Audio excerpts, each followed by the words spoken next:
त्यांनी प्रकाशित केलेला आहे। मी या ठिकाणी आपल्या सर्वांची आदरणीय अजितदादांनी संवाद साधावा अशी मी त्यांना विनंती करतो। हा एक एक्स्ट्रा तुमच्याकडे राहू दे लागला।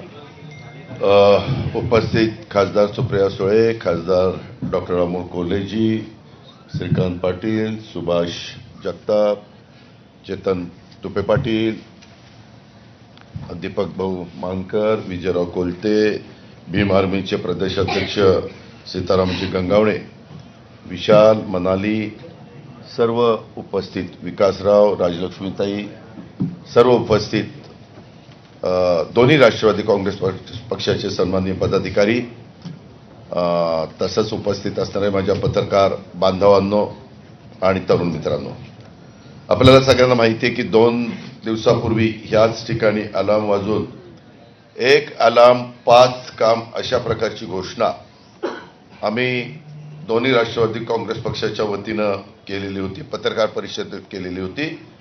आणि त्यावेळेस आम्ही 5 कामांना प्राधान्य अगदी टॉप प्रायोरिटीनं देणार आणि नंतर इतर पण प्रश्न आहेत, परंतु त्याच्यामध्ये नळाद्वारे दररोज पाणी, ट्रॅफिकमधून खड्डेमुक्त पुणे शहराला करणार, नियमित स्वच्छता पुण्यामध्ये झाली पाहिजे अशा पद्धतीनं आम्ही नियोजन करणार, हायटेक आरोग्य सुविधा आणि 5वा प्रदूषणमुक्त पुणे महानगरपालिकेचा परिसर।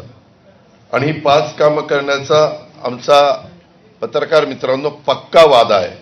आणि या 5 कामा व्यतिरिक्त खालील 3 कामे करण्याचा देखील आमचा सर्वांचा इरादा आहे।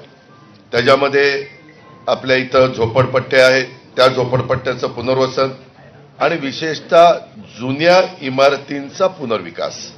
तुम्ही बघितलंय आपल्या इथं पुण्यामध्ये जुने वाडे असतील, जुन्या वसाहती असतील किंवा वेगवेगळ्या पद्धतीनं सुरुवातीला माडा ज्यावेळेस अस्तित्वात आलं त्यावेळेस माडाच्या पण खूप मोठ्या प्रमाणावर इमारती आपल्या पुण्यामध्ये झालेल्या आहेत।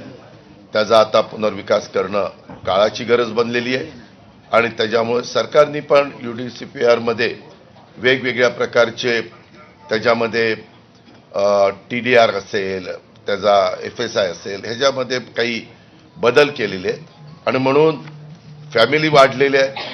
आता तुम्ही बघा पूर्वीच्या काळामध्ये 1 फॅमिली होती, त्यांच्यात 3-3 फॅमिली झालेल्या आहेत, 2-2 फॅमिली, 4-4 फॅमिली झालेल्या आहेत आणि त्यामुळं ह्या सगळ्याच्या बद्दल पुनर्विकास करणं नितांत गरजेचं आहे।